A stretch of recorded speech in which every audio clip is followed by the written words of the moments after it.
Bir namozxon musulmon inson baliqni muzlatib saqlaydigan korxonada ishlar ekan. Bizning tilimizda aytganda xolodilnikda ishlar ekan. Bir kuni korxona ishchilaridan biri shu kungi oxirgi ishini yakunlab qo'yish uchun baliq saqlaydigan muzlatishga kirsa, g'ayri tabiat, ya'ni o'z xohlamagan holatda eshik shundoq kelib yopilib qolibdi. U eshik ichidan ochilmas ekan. Tashqaridan ochmasa iloji yo'q.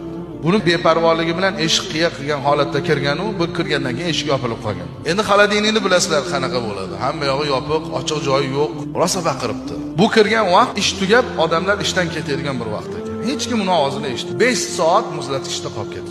Qarib o'laydi, chunki sovuqni bilasizlar qanaqa. O'laydi degan bir vaqtda eshikni ochib, ishxonani qorovuli haligini o'limdan qutqarib qolib, xolodilnikdan olib chiqibdi. O'sha tashkilotni, o'sha korxonani rahbari qorovuldan so'rayotganmish. Qanday qilib bilib qolding? Shunda aytibdiki, u men bu yerda 30 yildan beri ishlayman. Yuzlab ishchilar kiradi, chiqadi.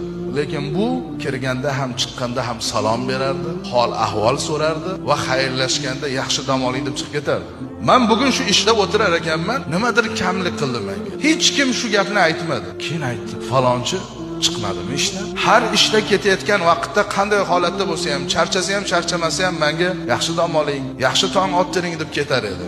Shu qayerda ekan deb izladim. Har bir xonalarni izlaganimda ochsam, qarasam muzlayotgan ekan. Alloh taolo uni shirin so'zligini, payg'ambarimiz sollallohu alayhi vasallamning sunnatlaridan biriga amal qilganini sababiyle o'limidan olib qoldi.